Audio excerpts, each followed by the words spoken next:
Welcome to Hiraeth, the home of modern Welsh politics.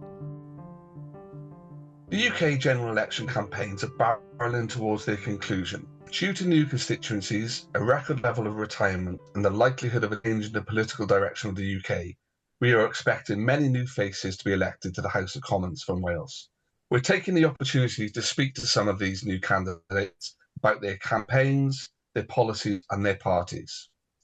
Montgomery and Glyndŵr is a former Liberal heartland, with the predecessor seat of Montgomeryshire being represented by the party for almost 100 years, from 1880 to 1979, and again from 83 to 2010. Most recently has been solidly Conservative, having been held by Glyn Davies and now Craig Williams. Joining us today to look at the betting order Montgomery and Glyndŵr, is Montgomery resident and teacher of history and politics at Oxford University, former candidate Oliver Lewis. Good morning, Oliver. Good morning, Kerry. Thanks for joining us today. First off, for our listeners who might not know much about you, could you tell us a little bit about who you are and your rationale for standing at the election this time round? Yes, very briefly, I'm an early career academic. I teach history and politics at Oxford, as you mentioned, and also Sciences Po, which is a sort of the French equivalent of the LSE. My specialism is in British state failure, particularly through the prism of the privatisation of our railways. I'm also, in a separate capacity, an author and a specialist in the life and work of George Orwell and John Steinbeck. So my first book was released last year. It's a travelogue of all the places George Orwell lived. So I went around the world, Burma, Spain, Paris, so following the journey through his works. So I'm standing mainly as a result of my academic work, because the more you discover about the British state, the more disturbing it becomes. And so I've reached that we do need a brand new political party that is a total reset for our style of politics and our style of government. So that's really what attracted me to reform. That's really interesting. I think that kind of view has appeared on the poll a few times. But how do you and Reform see the constituency? It's one which has changed on the boundary map. You've taken in a little bit further north of the traditional Montgomeryshire seat. How do you think those changes might affect the campaign as well? Hugely, because I think Mr. Williams would have struggled to have won even under the old boundaries, but under the new boundaries and the betting gate, it's impossible. He will not win. He may even come fourth or fifth, depending on what happens over the next 10 days. But so no, it has had a very big change on the count. I also think the culture of the campaign is very different, because the issues that affect Montgomeryshire are so different to those that affect the area around Wrexham, which of course really demographically resembles the Welsh valleys more than it does Montgomeryshire. It's the old Wrexham coalfield. So historically had very strong attachment to the Labour Party. But as we see in South Wales, we have polling returns coming through. I mean, the Labour vote is not as secure as people think in South Wales. Reform is doing terrifically well there. And I think we will do terrifically well in this new part of the constituency as well.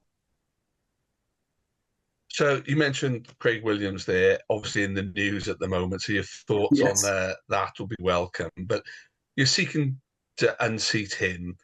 How do you think he's fared over the last, I would say 5 years but we've had general elections in between. But how do you think he's fared since he took up the seat? I don't think he was the right person to be selected to contest the seat. There were three actually better candidates in my view.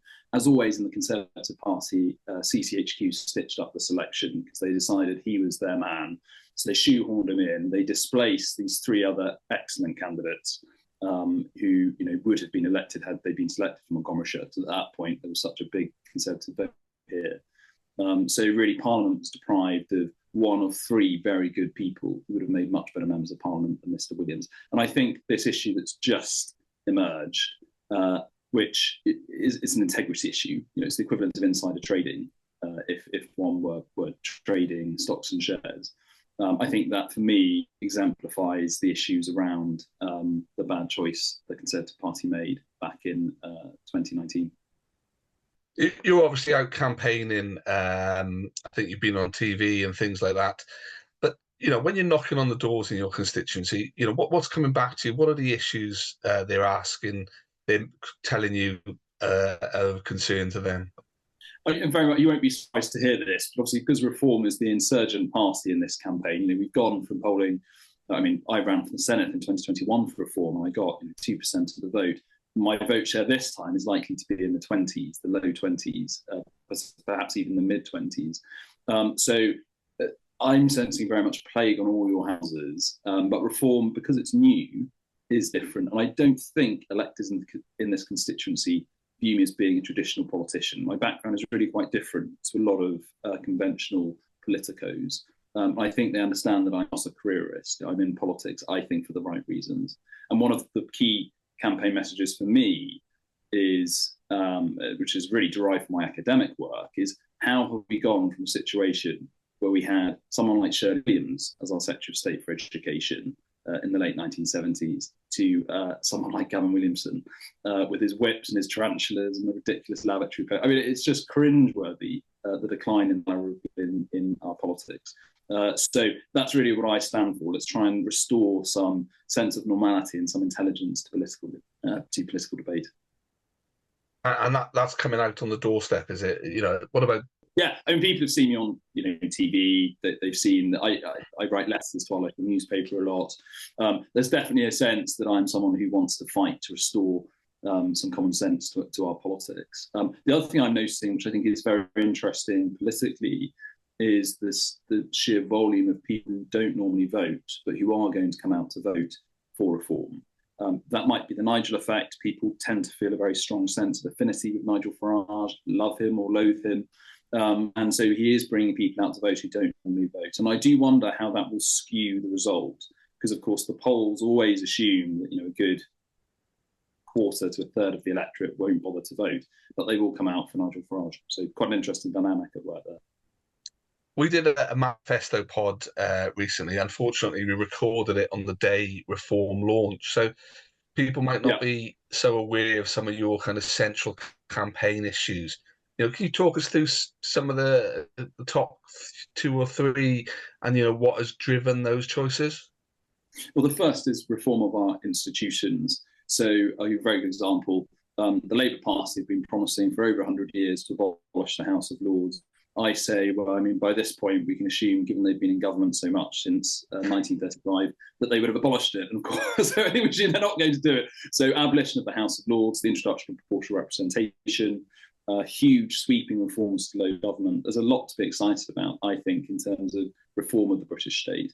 We were also making we are proposing to make some very, I would argue, very intelligent changes to the way the British Constitution works in Whitehall, in terms of the way government ministers supervise civil servants. I won't go into too much detail because it's quite academic, but it really is revolutionary in how the British state operates. Because my view is, based on my understanding of the issues that I look at, privatisation of the railways, privatisation of the electricity industry, that the issue goes to the heart of how the British state operates. And that's a cultural problem as well as a structural one. The second issue, you won't be surprised to hear, is, of course, immigration. We do feel that it was wrong to immigrate 12 million people since 1981, not to build the housing for them, not to build the hospital capacity, not to build the schooling capacity. So we advocate for so-called net zero immigration. That doesn't mean no immigration. We're not people assume we're an anti-immigration party just because we say we want it to be controlled. We're not. Wholly supportive of immigration. On balance, it's been of more benefit to Britain than it has been a cost. Our issue is not with the principle of immigration, it's with the scale. So that is really what we have to address. And that's simply to ensure that our public services are able to cope with the level of demand that they're subject to. And the third issue, which is quite close to my heart, is reversal of the privatisation of the natural monopolies. So we're going to take back into public ownership the privatised water boards, the privatised electricity industry, and the privatised railways. I think the biggest mistake Mrs. Thatcher made, and the Conservatives made in the 1980s, was privatising the natural monopolies. It's been disastrous. A future government has to reverse that. Might be a reform government, I don't know. But whoever is in power in the next 20 to 30 years is going to have to grasp the nettle and take them back into public ownership.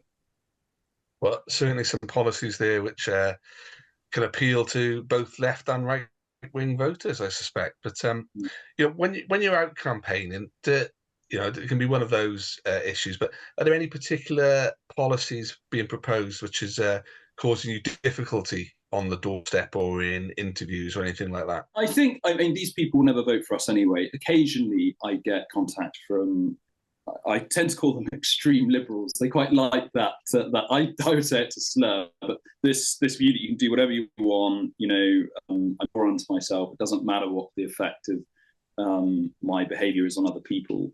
So to that sort of group of people who tend to be very pro mass immigration, obviously they roll out the usual slurs. You're the Nazi party. You're fascist. I mean, these people can't define fascism. When I say to them, "Can you please define fascism for me?" and then they come out with some inaccurate description. And then I say, well, a fascist murders their opponent ruthlessly. They seize power by force. They ape military structures. I mean, do you really see reform doing that? So I tend to take them to task on that. I suppose that's probably been the biggest challenge. But as I say, overwhelmingly, the support has been terrific. And I go back to this point that we don't object to the principle of immigration. It doesn't matter what colour skin you have, what your religion is. It's not the principle, it's the scale. Just a quick curve, but slightly off topic. But you're obviously standing in a Welsh constituency and live in Wales. Yes. What's the reform approach to devolution? Wholly supportive of devolution. We respect the will of the Welsh people, which has been endorsed by several referenda. Our main concern is that the Senedd is really a failing institution. So our secondary schools in Wales have the worst GCSE and A-level results among the UK nations by a country mile. I mean, it really is quite disturbing when you dig into the data. We have a higher percentage of pupils leaving our primary schools in year 6 unable to read or write properly than they have in England. The health service, I mean, in Mid Wales, where I am in Montgomery, we don't even have a health service. We're reliant on NHS England because we have to cross the border to access health services in England. I had an elector contact me from the Wrexham area and the Wrexham area of the Seed, 2 disabled children. She has to take her children to Manchester for treatment because there isn't a specialist children's hospital in North Wales. So all of these sort of burning platforms, I think, need to be addressed. So if or when reform does get a healthy number of people elected to the Senedd, that will be our priority, to focus on making sure devolution delivers for Wales. And I'm afraid after 25 years of Welsh Labour, I can't see much evidence that it has. Okay, some fair points there, I think, from other people on the pod. So you're out campaigning at the moment. We mentioned Craig Williams. Who do you see as the main challenger to you in the seat? Is it Craig, or is that is there a Lib Dem resurgence? I think Craig's campaign, Craig has almost stopped campaigning now. The only thing he's doing is sharing national Conservative messages on his social media. He's not doing it, from what I can see, he's not doing any personal campaigning himself. I think he may come 4th or 5th. I think it will be that bad a result for Craig. The direct answer to the question is that one knows the boundary change skews everything. There's very large support for Plaid Cymru in this seat because the west of Montgomeryshire has very strong Welsh nationalist identity, as you know. It tends to be much more likely to speak the Welsh language than in the east of the constituency. As you mentioned in your intro, there's always been a very large Lib Dem vote, or I should say Liberal votes. They're not really Liberal Democrats, they're Gladstonian Liberals. Hardly any Labour vote in Montgomeryshire, a reasonably substantial one in the new part of the constituency, although that's very reform friendly, and Montgomeryshire itself is increasingly reform friendly. We also, of course, have a Green candidate. So the Green candidate will take some votes away from probably Labour vote share. So I couldn't tell you who the main challenger is. In terms of the calibre of the person and my assessment of their intellect, the Liberal Democratic candidate is Glyn Preston, I think, is the main challenger in terms of quality of debate. He's very good in conversation and in hustings. He's a brilliant candidate. If I wasn't voting for myself, I'd be voting for the Lib Dem. Oh, that's interesting. And I think that's a part of the kinder, gentler politics we want to see. So we're coming towards the end of this quick fire pod, Oliver. So what do you think the scene is like across the country, Wales and the wider UK as we head into this election? What's your take on where we are?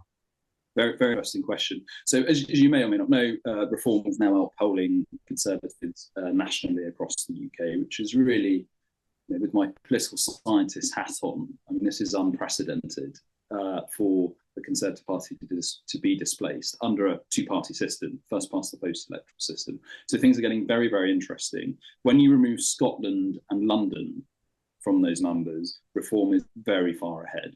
particularly in the north of England, Wales, and the southwest.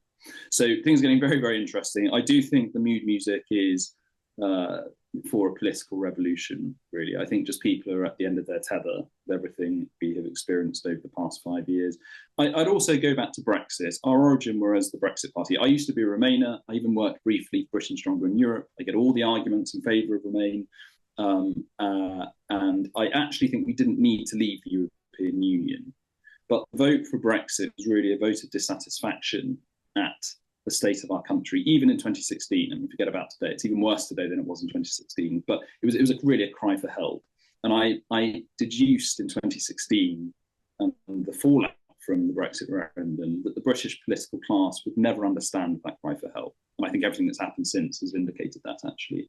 So that's what reform is about. It's about listening to the disenfranchised, the people who feel they've been left behind, particularly in the regions, the nations and provinces of the United Kingdom.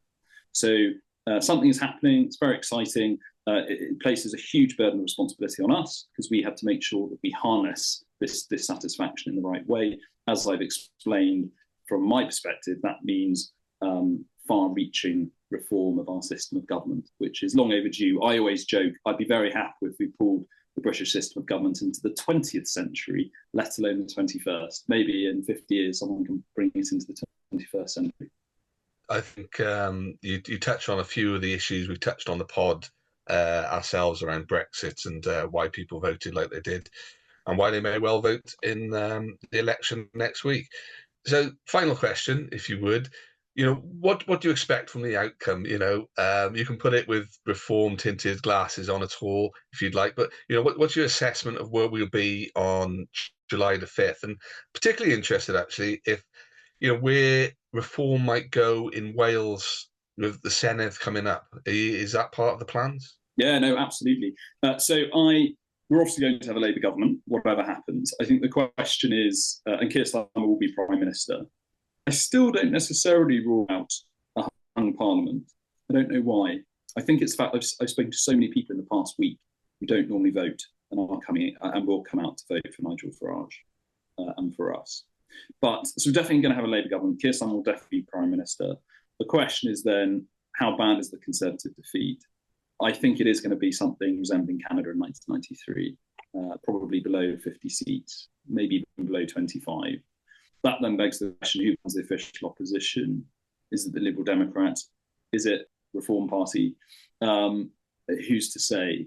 There may then be some sort of reorganisation. I actually don't consider us a right-wing party. I know many people like to describe us as being right-wing, but let's, for argument's sake, assume we are a right-wing party. There will be some sort of realignment between the Conservatives and Reform, but it's a very difficult political relationship because the Reform Party is a radical party in the radical tradition of British politics, which had a very successful history in the 19th century, the Chartists and so on. The Conservatives want to keep things as they are. So there's an inherent intellectual contradiction between what a Conservative stands for or what a Reformer stands for. So I don't buy this narrative that all the Conservatives will suddenly fold into us. They may not wish to, and in any case, I don't think we'd want them. So it is getting very exciting. We will obviously be standing a full slate of candidates for the Senedd. On current forecasts, I think we're expected to gain between 20 and 25 seats. That simply reflects the fact that we are the second party now in Wales. So no, it's all very interesting. And like I said, our duty, we're not about rubbishing the opposition. What we are about is putting forward our ideas and trying to improve the quality of political debate. I will say that that's an optimistic look at the Senedd, but I think you are definitely predicting seats there. So we'll see how that goes. So just out of interest, I'm a Welsh historian undergrad. Is the Reform Party now, does it see its links back to the Reform Party back in that 1800s? It's certainly the Chartists, yes, and the Irish Parliamentary Party as well, the IPP in what was Southern Ireland. I think they must have stood candidates in the north as well. But no, certainly the desire for change, for political change of our institutions. As I say, I go back to the point that all of our issues come out of the fact that our institutions are failing. So how do you deal with that? You address the issues in the institutions. So we're very much in that radical tradition. Great. Chartists are a fascinating part of British history, and particularly in Wales as well. Okay, Yes, we've come to the end of our time. Thank you so much. We do wish you well with the campaign. I know reform has various issues, but people putting themselves forward in a democracy is something we should admire. So, best of luck with the campaign. If listeners want to find out a little bit more about you, are you on any social media platforms? Yes, my Twitter is at policy_UK, at policy_UK, and I'm on Instagram at Made in Montgomery. And just for anyone listening, a full field of candidates is being stood in Montgomery and Glyndŵr. Details of every candidate will be in the show notes. So, Oliver, thank you for your time this morning, and best of luck. Thank you very much. Thank you for listening to Hiraeth. If you like what you heard, please don't forget to subscribe, rate and review.